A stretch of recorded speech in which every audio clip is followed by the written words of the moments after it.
So today we're talking about what's your story. We're going to learn the essentials of business storytelling. I'm sure you cannot go anywhere today. You see this word and this buzzword is trending everywhere, business storytelling. So what is it? Why is it so important? And we've got with us Anjana Menon and we've got Audrey Buckner, who have both written this beautiful book, which is called What's Your Story? And what's so interesting about it is because they don't only focus on the verbal aspect or just telling stories, but also the digital aspect of it, which has become incredibly important in this day and age. So they tempted me and I said, you know what, I must, as if I'm opening this session, tell my story. So this is my go at it. Let's see how my elevator pitch does today. So my story, I'm Sukirti Gupta. I'm the co-founder of Sipping Thoughts. This is my fourth startup. I'm a late age mom and have twin daughters. I married a guy, and because of which this is all possible to do. I moved to India 14 years ago and have enjoyed every minute. I'm in my 50s and I feel that this is the best phase of my life. As this is a business storytelling session, I have over 25 plus years of experience in varied roles in big companies and small companies, but I am most proud of my ability to introduce new products into the market. So that was me. So now, yay, I know. But in a world where people send 500 million tweets a day, 500 million, imagine how much action is going on LinkedIn, Instagram, and hundreds of millions of hours of video are being uploaded. How do you get your message across? And really that secret is to become a good storyteller. So in this book, what both Anjana and Audrey have focused on is easy to follow effective tools and tips. And even in this session, they will help you cut through the clutter and plan what are your communication goals, what should be your channels, and how should you think about your delivery. We all love a good story, but very few of us, even me, 25 plus years of experience, it's very difficult to do. So today we're going to learn how to be an authentic, authoritative, and how we can be heard. So we're very excited in this session. We're partnering with The Star and Me. We've got Mahua here, which is a global career advancement platform for 8,000 plus women. And it has a lot of talent from 65 plus countries. And it's a diversity partner for 20 plus multinational enterprises who are keen to amplify their potential for diversity. I think a lot of you know Anjana. She's the co-author of this book, and this book has really become a bestseller. What's Your Story? She's also the founder of the CEO of Content Pixies, a columnist for The Economic Times, and the founder editor of Mint. In her former role, she is an award-winning journalist who worked with Bloomberg News in London, co-founded Mint, India's second largest business paper, and ran a TV newsroom, which taught her the power of multi-formats of communication. Audrey Buckner is also the co-author of this book, which is this bestseller. She's an editor and content strategist. She specializes in content production, PR strategy and planning, crisis communication, publications, and branding. So that was a lot, and I said it all in one breath. So over to you, Mahua. I want to hear your story. Thank you, Sukirti. I think amazing. You did a great elevator pitch, and we have Anjana and Adri here that all of us are waiting to hear from. I'll keep my story quick, and I'm not prepped. My name is Mahua Mukherjee. I'm currently the co-founder of The Star and Me, a global career advancement platform.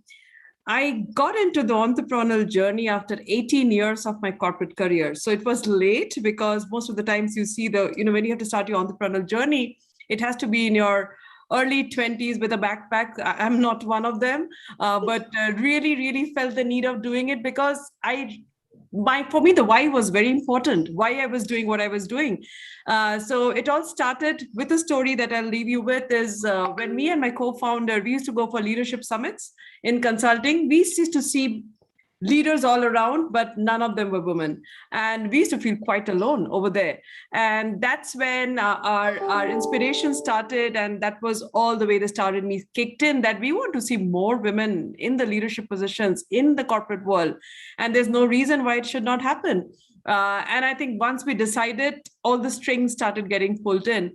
But I leave my story here. We'll talk about it sometime later.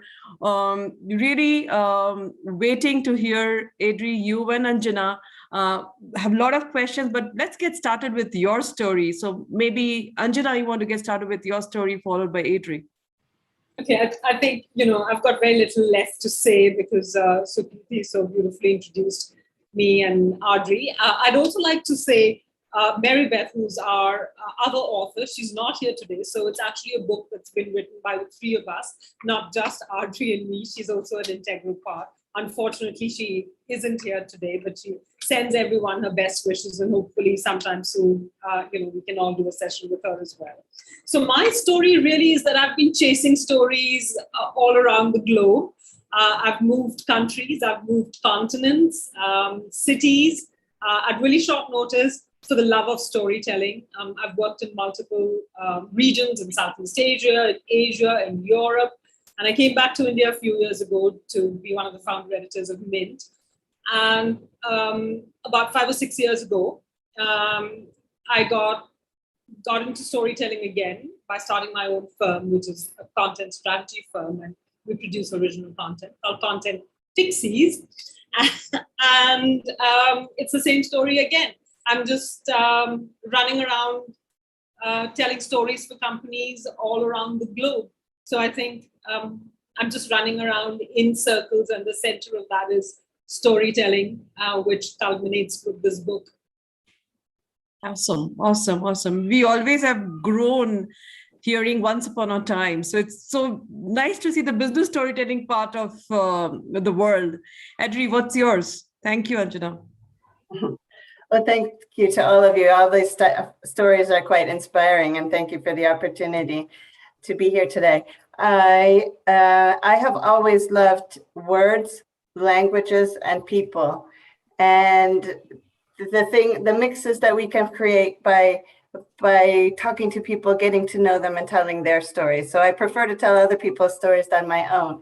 But the love for words and cultures and languages and people has taken me to 7 countries. I'm now living in my 7th country, and I've learned the languages of each country that I've lived in, which doesn't equal 7, but it's just 5.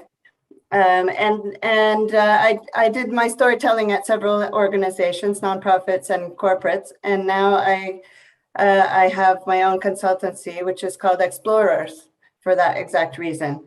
And I produce content and advise people on how to tell their stories, either on a personal branding level or on a corporate or nonprofit level. Wow. And I'm glad to be here today. Fantastic. So, Kirti, over to you. I know we have a very quiet audience. I want to hear from all of you.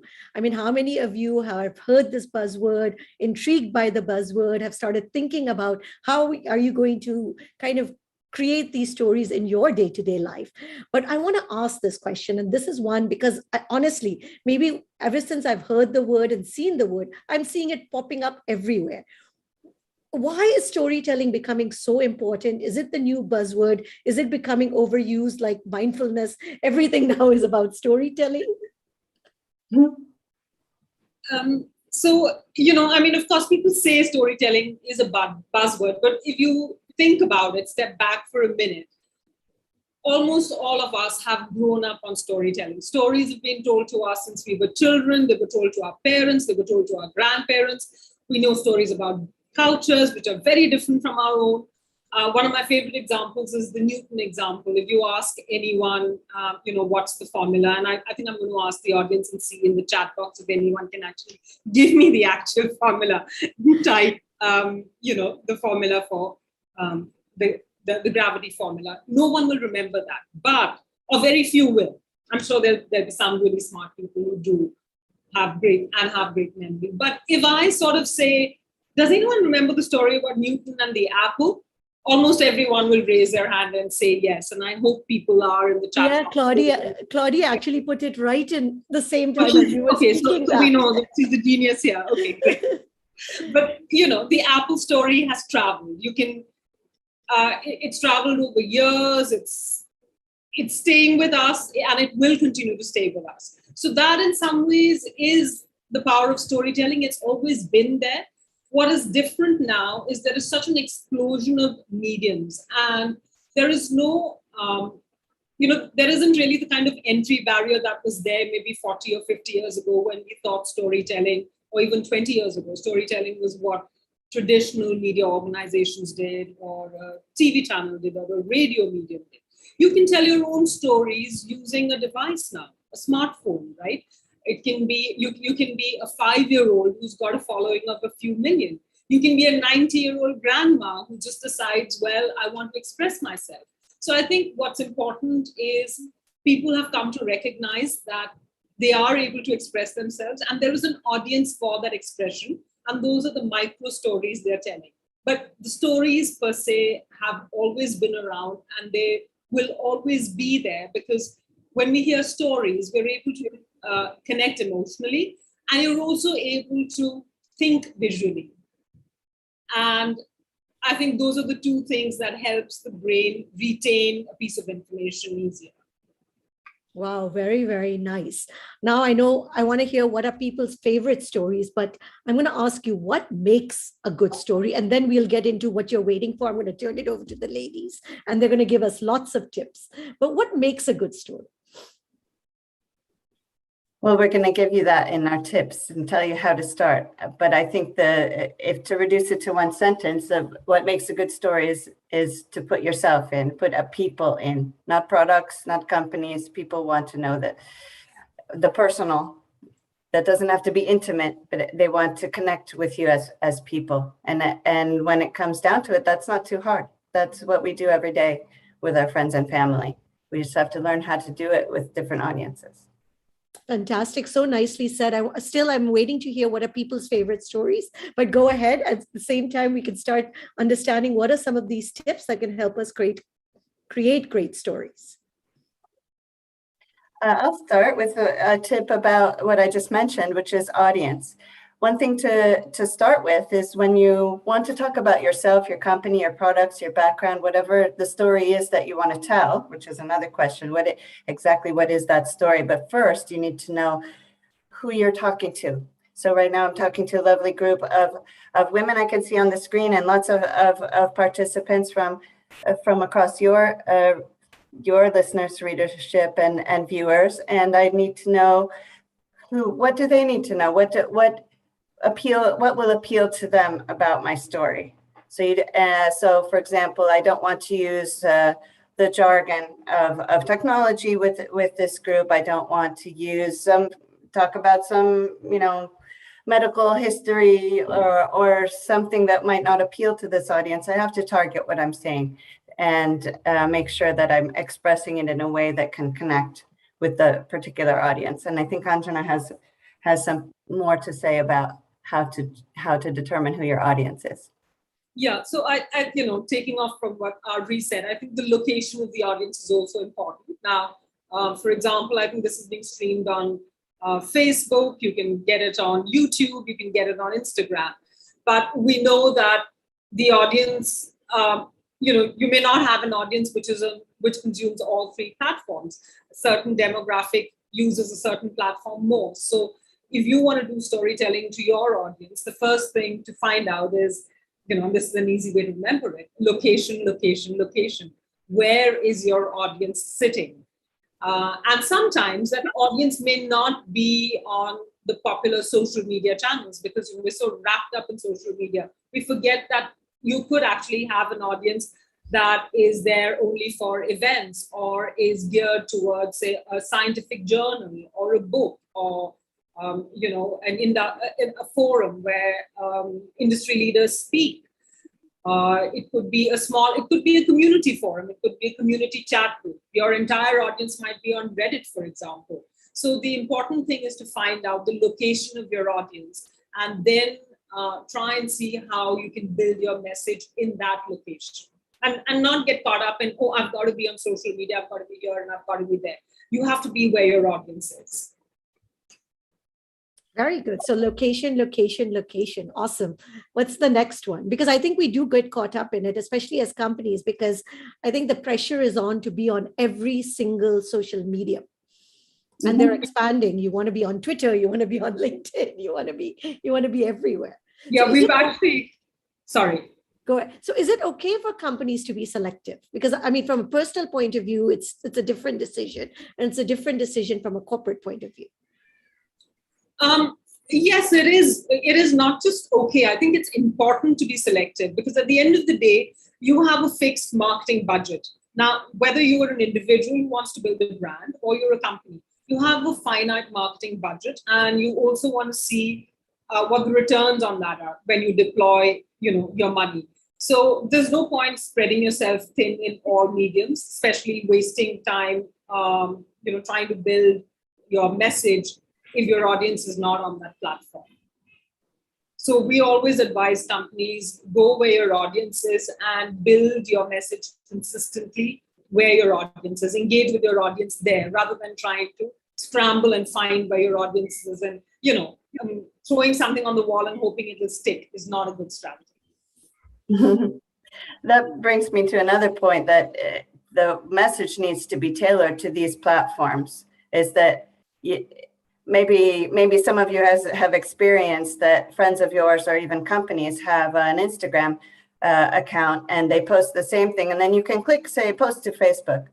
And it's so frustrating to see the exact same content on both of those channels. In your personal branding efforts and in corporate branding efforts and messaging, you need to tailor exactly what you're saying to each medium, and in order to reach those the people on that particular platform. So in addition to choosing your platform, even if you decide to be on all of them, then don't forget, it's a lot of work to make sure that you've got a tweet when a tweet is correct, a LinkedIn post when LinkedIn is the community you want to reach, a nice photo for Instagram, or a Facebook Live event for that audience. And that wasn't even one of the tips I was planning on saying. So, the other thing that we always sort of tell people and companies is, of course, there is a format, but there is also something really critical nowadays, which is attention span. We're living in such an instant age, right? Instant is no longer about instant coffee. It's about instant information. It's about instant news. You have TikTok influencers. I mean, how long is a TikTok video? You've got Instagram Reels, who are influencers with millions of followers, and a lot of companies are using them for brand endorsement or for getting their messages across. So what is the attention span of your audience? Is it a younger audience with a shorter attention span? Is it an older audience that actually doesn't want information in 2 minutes, but wants, say, for example, an article on Substack or Medium and wants to read an in-depth investigative story or deep dive into a particular topic? So identify what the attention span of your audience is, which you will probably get by, you will be able to see the metrics, what is the bounce rate, how long are they staying, and tailor your content to that length. We have this favorite thing where companies often come and say, we'd like a corporate video. And they'll always say, how about 8 to 10 minutes? Actually, the best length is within 2 minutes, because people really don't stay for 8 to 10 minutes. A short feature film is around 15 minutes. A short documentary is 15 to 20 minutes. So that's not a company promo length. So length is really important as well. I could also add that, about speaking of attention span, that the headline is crucial. There was some, maybe some of you are aware of this story, that in 2016, a scientific website put out a story saying 70% of Facebook users only read the headline before sharing the content. And then it was shared by 46,000 people, which in 2016 was a lot of people. Now it would have been millions. The funny thing is that there was no content. So the people reading that headline, 70% of Facebook users only read the headline, had done exactly that. They'd read only the headline and shared it 46,000 times. It had gibberish afterwards. Well, it wasn't gibberish, it was Latin, but gibberish to most of it. And so that's one reason the headline is so key, is not just because you want people to click on it and read on, but because it might be the only information they take away from whatever you're saying. So before I talk about the characteristics of a good headline, I have the book here, and I'd like to read you some not so great examples, which are by real journalists published in real publications. A nuclear explosion would be a disaster. The World Bank says the poor need more money. Canadian book buying habits haven't changed much. So these headlines, I call them facepalm headlines, because you go, no, that's not what people want to read. So here are some tips to write a good headline. And when I say headline, I'm not talking about the headline of a news story that you're writing, or even a headline of a blog post necessarily, although those are of course headlines. When you think about headlines, you can think about the subject line of an email, or a Twitter post, a tweet, or a Facebook post. This is where you've got to grab the attention of your audience. So be brief, use a verb, and that verb should not be or announce. It should be something engaging. And one thing that that we've done with our book is to ask a question and then go ahead and answer it. What's your story? So that's why we chose we thought it would draw in the reader to have a question. So those are some quick tips on how to write headlines, or short social media posts, or even email subject lines. Anjana? Well, one of the things that we get asked a lot is, how do I make it memorable? And one of the easy ways to make it memorable is to start with an anecdote, because people remember anecdotes better. So you could sort of reel off a statistic, or you could reel off a quality, but you could make it into an anecdote. And I want to talk about this anecdote, which was passed on to me. Someone who's, CEO, CXO, called me after the book was released, and he said, "I'm so glad you wrote the book, because I always explain my situation through stories." And he said that when he was a child, he grew up in a very frugal household, and he had 2 siblings, and they were in a constant state of want. But the only thing that they were never refused, or they had plenty of, was food. So apparently his mother always said to him, "The food is in the kitchen. You can go and you can help yourself to as many helpings as you want. You want to serve yourself 4 times or 5 times. The food is there for you to eat, but never waste a grain." And he said that was how he grew up. And when he got the chance to run a company, he ran the company like that, with 0 wastage. Now, he could either tell an audience, "I'm a CEO who runs my company with 0 wastage," or he could get this across through an anecdote. And I think I heard that anecdote sometime back, a couple of months ago, month and a half ago, when the book was released. It stayed with me, and I'm pretty sure this anecdote is going to stay with me for life. So a good way to make a story engaging is to think of that anecdote. And we all have anecdotes. So often people turn around and say, "Oh, I don't have an anecdote, I can't think." Actually, we all have anecdotes. We all are storytellers. We just have to step back and find that little memory plug, which will make that story relatable and authentic, and which will have easy recall for whatever it is that you're trying to say. Now, Anjana said the key word here, which we've mentioned earlier in this conversation, which is authentic, is once you've found those stories, those anecdotes, and they're the same ones that you sometimes tell your friend. It's the same thing about sometimes you might tell someone, a classmate or a colleague, something that your mother said, or something that happened to you, maybe not in your childhood, but something that really affected your life. Those are the things that people really like to hear. And those are the things that are going to make you an honest and authentic storyteller, and really make a connection with your audience. And that audience can be one person if you're in a job interview, or that audience can be 1,000 people at a huge event.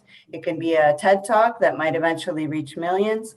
But it's those stories that are going to make that connection, which is what you want in order to achieve your goal, whether it be just building your personal brand for some larger purpose in the future, or even if it's selling your company's products that way. And, one of the other tips that we would like to share is, which builds on this, be authentic, is there is a huge appetite for being yourself. the individual is now far more in the forefront than even a decade ago. People like that. People like you to celebrate who you are and in many ways claim your space, to tell the world that you are enough and that this is your story. But also remember that when we tell stories which are genuine, we're always consistent across platforms. Now, whether you're speaking to your employees, whether you're speaking to customers, whether you're speaking to your friends, whether it's students that you're telling stories to, as long as your story is genuine, you will also be consistent. And that is really important because in today's digital world, if you're not consistent and your story is somewhat different, if your audience is, say, your employee, but you tweak that story and lace it with a different set of facts for customers, you will get caught out because everything lives forever on on digital platforms in today's day and age. So whatever your story is, make sure it's a genuine story and that story is the same across platforms, which will be natural, and it will be the natural thing that will happen if you're not making it up. So please don't make stories up just because you want to be a storyteller. Good point, Anjana. Those are the tips that we had today. Maybe we can, Sukirti, what do you recommend? Shall we take some questions now, or do you have other questions? Right now, yes, please do put in your questions, but I definitely have many, and I'm sure Mahua does too. A lot of people do get confused when we talk about storytelling, especially in the business setting. How much of your personal life and how much of your personal sphere should you bring in? Because there's always this kind of concern that am I bringing in too much of and should I keep them distinct? So, I think in the book, we talk about this a bit. There's a lot more in the book, but we do talk about this a bit that, so for example, if you're in LinkedIn and you're talking about the fantastic day that you had in your garden yesterday, the story on LinkedIn, probably the takeaway should really be more about how you enjoyed nurturing your plants. Whereas on Facebook, it could just be about the bloom. So I think the tone of the storytelling changes. Most of us know what our boundaries are for storytelling. How comfortable are we, exposing too much of our private lives? I think that's really a very individual call. And you see this across social media platforms. There are some people who will discuss pretty much everything that's going on in their life. I mean, we sometimes think it's a curated version of their life on social media. And there are others who are just watching, who are not comfortable sharing that much. So how much should you share is really a personal choice. And you'll find out pretty much fairly early on in the game because people respond nowadays. They respond fast through a like, a comment, or a share. So you will know whether there is appetite for what you're doing. But I would say it's a personal choice. Audrey? I agree. It's stories like why you founded the company, where the idea came from, and with some nice anecdotal details of whether you were, on a meditation retreat, or you were in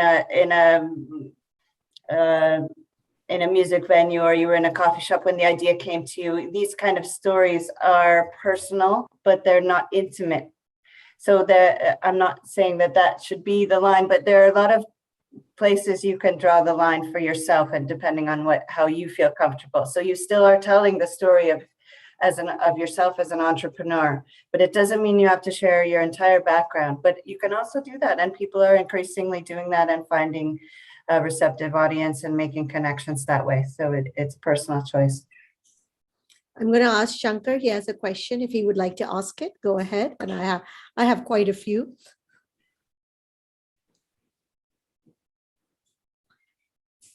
Is this the one that says, as a writer, how do you choose language? So we always say you should keep it simple. We have, we have this test, which is a young, 10-year-old or a 12-year-old should be able to understand what you're writing. or what you've written, and so should an 80-year-old aunt.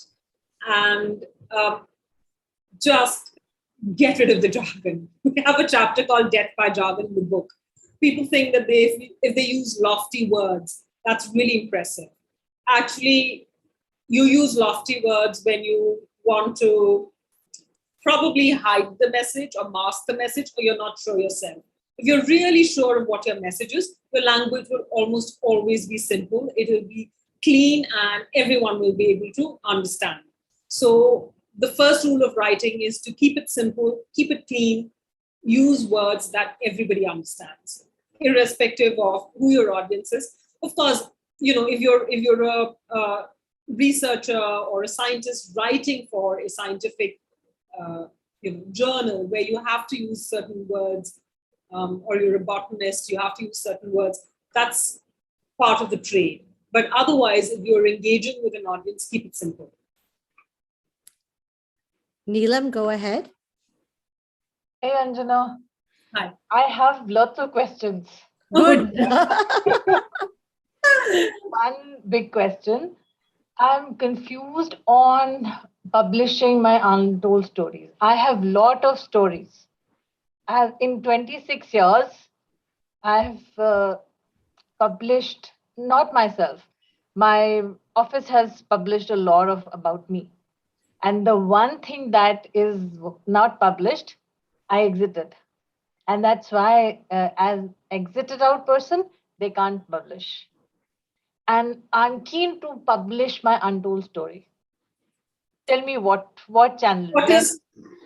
What is stopping you from publishing your untold story?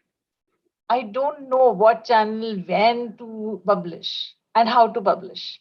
I have lots of stories and anecdotes. So, Audrey, you can jump in later because Audrey is doing another book. So am I. But, so we'll tell you what it is like writers. But the first step always, and, I've actually written some blogs on this in LinkedIn, Writer's Journey. So Okay. it's there based on our experience of writing the book. So the first thing is, if you want to write your story, you have to have the discipline to write for half an hour or an hour each day. That's the first thing. And be consistent. It's like my favorite example is the Marmite example. You may love it or you may hate it. But that's all that's there on the breakfast table today. So get down, open your laptop, your computer, or your journal, or whatever it is, and write every day for an hour or half an hour, whatever time you can commit. And some days you will write badly. That's happened to us as well, quite honestly. There's some days where we've written, Audrey knows this, where I've messaged her back saying, oh God, did I really write this? Doesn't it need to be rewritten? I mean, I was all over the place today. And that's fine. That's part of, a writer's journey. You can go back. It is your writing. You can go back and fix it. But you need to have the discipline to write every single day and tell yourself, typically a book is anything upwards of 45,000 words. So tell yourself that you will reach those 45,000 words and you will write 500 words each day. So that's the first step, right? Okay. Audrey? I'm working on a novel right now, so this is something that I'm struggling with, is to get those words down on the page and figure out how to tell the story. And it's the same with memoir, if that's what you're thinking of, writing your own story. And there are lots of ways to do it, and I understand that you're debating. But I think Anjana's right. Is the first thing to do is to get it down, collect everything, and the second thing is to not do it alone. I mentioned earlier that writing this book with Anjana and our colleague Mary Beth, who unfortunately couldn't be here today, was so valuable. We contributed our expertise, and then we edited each other's work and gave each other feedback. Oh, maybe it seems like this is missing. Oh, this is really well written. Don't forget to mention this. Maybe we could phrase this differently. That kind of feedback is so valuable, and it's also validation. If you can find a writing group or one mentor or just a writing partner, someone who's trying to do something similar, to bounce ideas off, to share your writing with, it's really scary. It's scary for me. Every week I'm in 2 or 3 different writing groups, and every week I have to submit to one or the other. And the whole time I'm waiting for them to read my work, even though I'm a published author and I do this for a living. I'm waiting to see what they think. And it's always a positive experience. They like it and they have positive suggestions for improvement. And once you've got a body of work, then you can decide, you can consult with different people to decide, is this a book? Is it a series of blog posts? Is it a podcast? Is it and some other, is it a series of videos? There are lots of different ways to publish what you've got. Go ahead, Vishali. Yes. Hi. It's been great so far. The entire webinar has been very useful so far. I have a question. So let's say you're working for a company and they have clients and they want you to take care of their social media accounts, your client's social media accounts. How do you keep it interesting? How do you keep it effective and interesting in a long term, not just one time, in a long term? So you're asking for an entire strategy, which is actually in the book. But the first thing is you always have to plan at least 6 months to a year in advance. 6 months to a year. Wow. Yeah, because you need to know what the continuity of your storytelling is. What is the end goal of your storytelling? What is going to happen if you keep sticking with this story? You can't sort of midway change your story and do something else. So I always say, whenever you do plan for 6 months to a year, always make room for responsive events, which might plug back into what your client is doing. A little like the Amul mascot, always responsive to an event, and hence always alive and always fresh. So there is some, in today's world, people expect you to react and respond to things around you. So that is one way to keep the momentum going. Have those little pockets of responsiveness, but have a longer story to tell, which is probably around the values of the brand. What is the value? Is it a trusted brand? What are the stories of trust? Do you have a pipeline of stories for a whole year, which are multi-format, say for Instagram, for social, for Facebook, or wherever your audience resides? It could be that your audience is only on LinkedIn. So do you have a pipeline of stories where, Audrey mentioned a while ago, use people to tell stories? We forget that our biggest resource in a large organization is the manpower.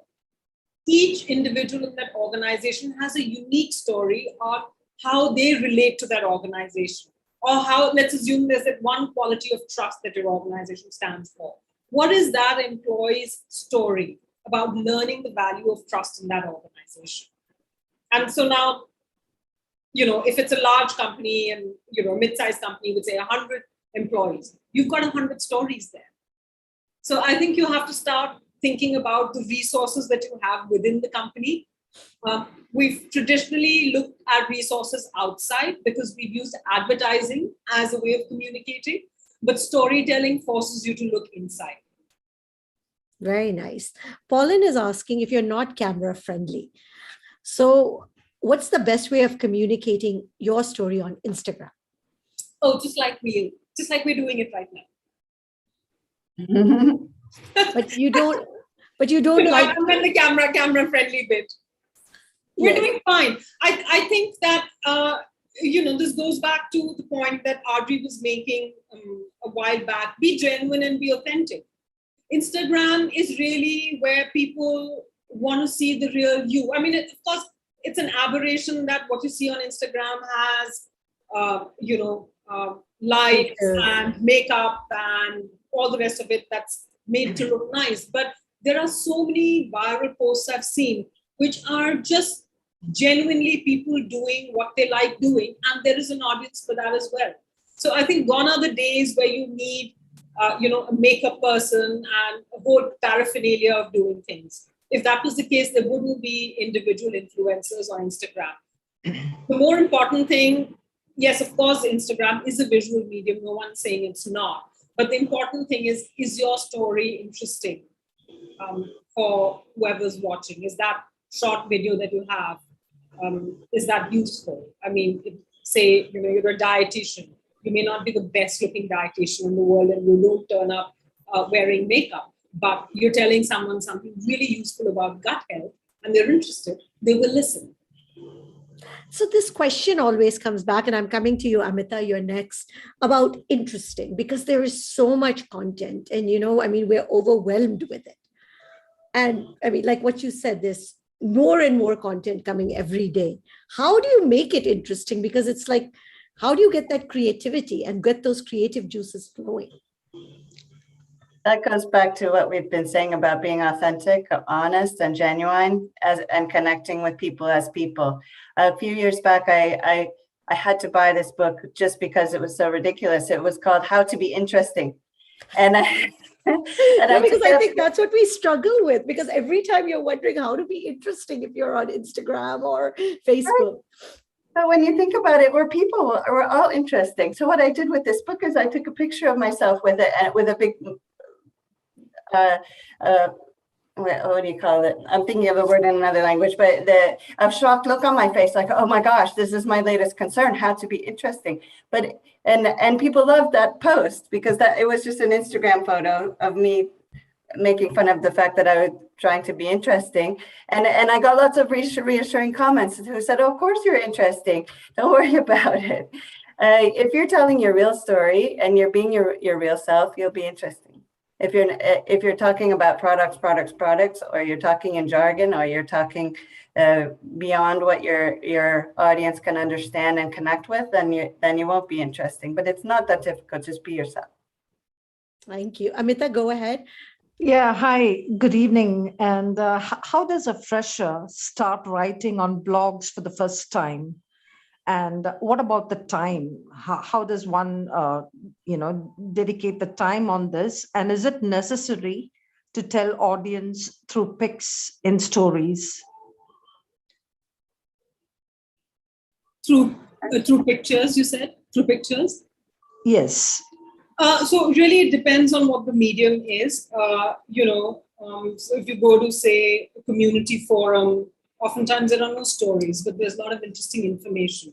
It depends on who your audience is and why they're coming to the location where you're present. Whether you are doing a blog or say you're doing a column or whatever it is that you're doing.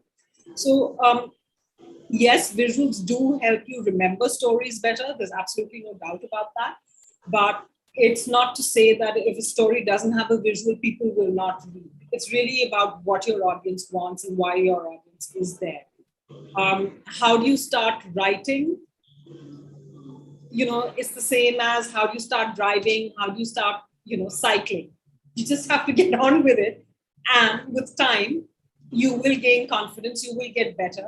There will be days where you have a loss of confidence, like we all do every day in everything that we do. And that's fine too. So you will have good days and you will have bad days, like you have in life, you will have in writing. That's what my personal experience is. And but if that's what you want to do, then that's what you must do every day for a bit and see where it goes. And like Audrey said, if you need support, reach out to other writers, writing groups. They impose a certain, I would say they impose a skeleton of discipline on you. Working with Maribeth and Audrey, we would sort of decide between ourselves. So we have to get one chapter done in the next 14 days. And we would sort of set a date. And we would remind each other every 3 or 4 days, are we getting there? Are we getting there? We're not going to miss this deadline. So that's like a skeleton of discipline over me. Like I'm bound by that. And that helped me stay the course.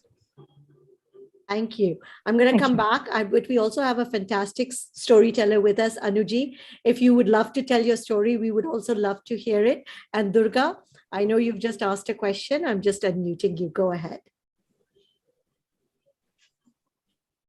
So Durga says she has a faulty mic. So she says, how do I connect the different facets of my life with storytelling?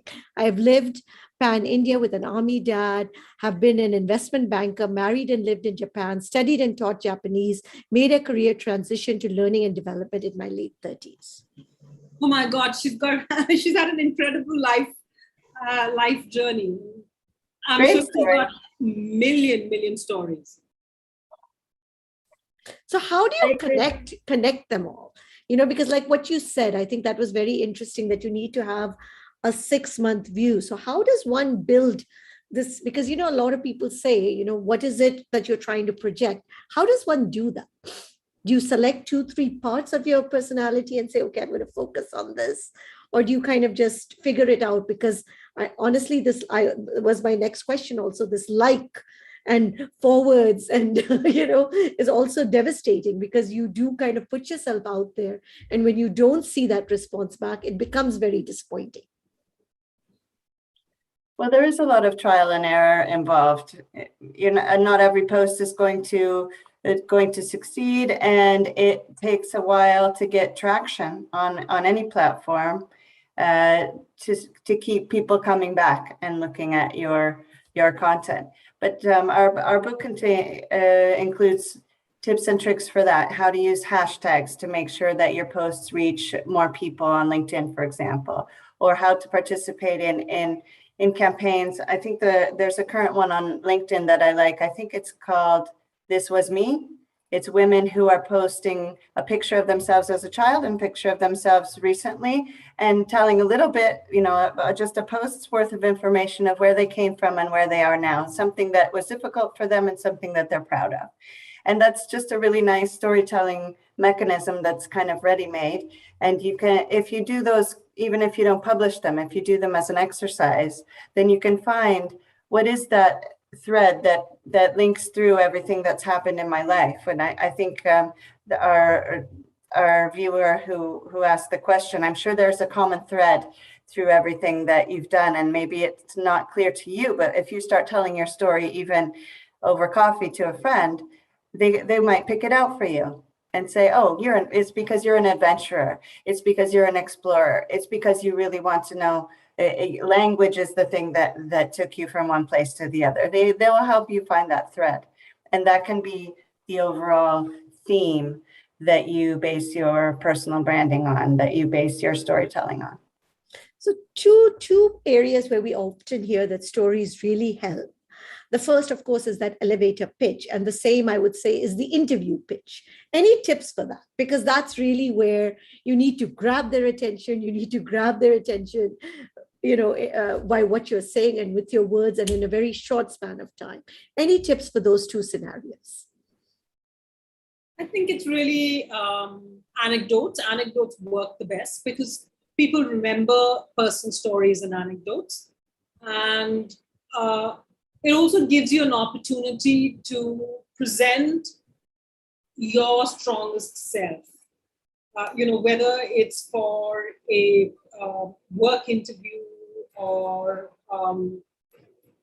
another kind of interaction. You're meeting someone for the first time, you want to suss them out, they want to suss you out, or you want to tell them this is what makes you you. Find an anecdote which amplifies that and make that the center of your storytelling. I think storytelling is a very integral part of an interview process, and it helps you cut to the bottom of who the person is, and it sort of sticks because it's a story. It sticks. It creates a visual memory of who you are and a value memory of what your values are. And that is what causes them, that's what helps people take a call on you or take a decision.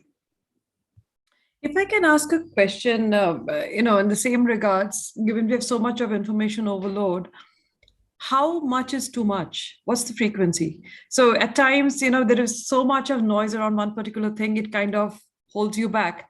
So as storytellers, what's your tip on how much is too much? That's a big question. It's also a matter of personal preference, but more importantly, it's a matter of your audience preference. Are you really reaching people if you're posting every day? Do you really need that? Is that where your time is best spent? And those are really strategic questions that that are partly trial and error on particular platforms. I took a course once where we learned how important it is to post on LinkedIn every day. And I didn't do that. I just I just decided I wasn't going to do that, and I'm successful anyway. So, people will tell you this is the rule, and then you're welcome to break it. And I think, and I get Bhava plenty is of engagement. asking another Yeah. question, because sometimes what you feel is that when a person is doing a presentation, they're telling stories, you're like, okay, come on, now get to Yeah. the point. Is it like, sometimes you feel, is it a point where it's too overdone? Absolutely. The And I balance think that is important. comes down to audience as well. I was going to say something about in response to the interview question. If you're in a job interview and you talk about yourself the whole time, then it's a problem. I think that's kind of the problem that you're referring to. You need to make sure you are saying things that are of interest to the audience, that are relevant to the interviewer, and you need to be prepared with questions and to frame what you're saying in terms of the job that you're applying for or the company that you'd like to work for. And those sound contradictory, but it's all one package when you're in a job interview or speaking with a client about what you can do for them. You also need to ask, what do you need from me? What do you need in the market? What are the biggest challenges that your company faces, and how can I help to solve them? Is, for example, a question you can always ask. Sure, thank you. So Tanuja is asking, storytelling always excites me. I'm a writer, poetess, and an IT professional. Corporate storytelling is very interesting and I'm passionate about it. This is the second session I am attending about storytelling. Her question is, can one make storytelling as a career? Yes, a lot of people are doing it, and you can make storytelling into a career. Ma'am, do we have any career line like storytelling? Yes, there are professional storytellers, there are professional coaches. I mean, we do storytelling for companies. RB does it. I do it. We help companies tell their stories. So we are actually professional storytellers. There are also, I in fact had a former colleague in television who does professional story. She's a storyteller for children. Parents send their children over on the weekends, and she does these really lovely animated storytelling sessions, interactive storytelling sessions for children. So it is a career. There are firms, I think there is also a company called Anecdote, which just does storytelling for companies and teaches people how to tell stories. So it is definitely a career option. When I listened to you during the introduction, I was shocked for a minute. Is this a career? Is this a profession? So today is the first day I got to know that there are professional storytellers. So well, I mean, I don't know, but I would add that maybe a lot of corporate PR professionals are also professional now storytellers. Yeah, apart from writing as a thing, Tanuja, nowadays we work with a lot of corporates where they ask for storytellers. It's a big, I think, career that's growing. Like many other professions which did not exist in the last 10 years, a lot have come up, a lot of job roles. Digital marketing never existed. So like that, business storytelling as a business, as a profession is really growing now, and there's a lot of demand. Just out of curiosity, since when is this a career line? Is it past 2-3 years or? No, I think we've been telling stories for the longest time. This is what we said at the beginning of the session, that we've been communicating through stories for centuries. The stories that you hear of, they're all at your childhood. Aesop's fables, for example, is a book of stories, but it's teaching you something. It's teaching you values and morals, but it's a book of stories. So I think storytelling has always been there. What is different now is that it's been given a name within a structure. Within the corporate structure, people have said, well, advertising doesn't work as much as it used to. Authentic communication and stories do. And so it's probably been given a formal name, but that's what we've been doing for centuries. I will take that question next. What's the future for storytelling? What's the future of this? Because like you just see it everywhere. Is it going to be taught in business schools? Are we going to have a course on this? We most certainly hope so. Yeah, and we hope that our book will be part of the curriculum, in fact. But jokes aside, we've actually had and I think we've taken a few sessions for business schools, for students on storytelling. So there is a huge interest and appetite, and it's gone beyond just communication schools. These schools are also very interested because you do storytelling in everyday business situations, right? Whether you're communicating to your employees, whether it's a presentation that you have to make, whether it's, so Amazon has this thing about the memo, right? There is a memo that everyone writes if they go to a meeting with Jeff Bezos. So how do you write a clean memo? That is also part of storytelling. And, there is a technique to it. We've mentioned so many of these techniques in the book. So storytelling is definitely here to stay. We believe that. So a question had come up, and Amita had asked it, that do you need to be a good writer to be a good storyteller? Only if your, medium is writing. If your medium is video, maybe you don't need to be a good writer, right? If your Instagram and your medium is just visuals, you don't need to be a good writer. So there's this cool example we have in the book. The most liked thing on Instagram is the picture of an egg. Most right? liked. Yes, it's just an egg. But there is something about that visual that appealed to so many people. So it really depends on what is the medium of storytelling. So if it's in podcast, it's conversational. Do you need the same kind of writing skill that you would need for a blog? The answer is no. But you would need a different kind of, communication skill. So Vishali is asking that exactly what kind of tools or skills do we need for storytelling? I think Anjana's outlined some of them, and it depends on what part of storytelling that you'd like to focus on. Are you someone who's really good at taking pictures or choosing photos? Are you good at designing visuals in Canva? Maybe you'd like to go into documentary filmmaking is also a storytelling profession, or maybe you do like writing and you think blogs are the way, or books are the way that you'd like to tell your story. There are different skills needed for each of those. I think the one that's overarching is an interest in people and connecting with people through what you're telling, whatever format it may be. So my last question, and Mahua, please, your last question also. You got 1 second to catch their attention. What's that one thing I should do? Do what comes naturally and instinctively. Say what comes naturally and instinctively. And, I also do want to go back because I don't think I fully answered your last question on the future of storytelling, which is, it is going to be device-led. It is going to be technology-led. So if you look back at what's happened in the last 10 years, the reason there has been this proliferation of mediums is because it's been driven by the device, which has really narrowed the entry barrier for storytelling. So a lot of how we tell stories and how we consume stories is going to be driven by a device. It could be, a lot of AR and VR. It might be a lot more immersive. People are looking for immersive experiences now, especially post-pandemic, because you're not able to step out and have that kind of experience that you did before the pandemic. Recently there was an exhibition in London. It was a Van Gogh exhibition where you could go and be part of the picture. You could sit in his bedroom and get yourself photographed. It was like immersive and was a huge success. So people want to be part of the story increasingly, and a lot of it is going to be pushed by technology and the device.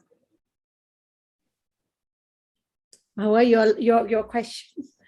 I think I'll give off my last question. Would love to hear Anu Aga's story. So maybe we'll just have a couple of minutes. We'll hear her story. I think people would love that. Anu? Can you unmute me? Yes, Yeah, I am. thank you. It's difficult to tell your story in 2 minutes. True. But I became the chairperson of a corporate which was engineering, and I had no background. I'm a social worker by background. And how did I manage my story? By showing my vulnerability and saying, I don't know, please help me to understand this, and not feeling ashamed of my lack of knowledge of technology, finance.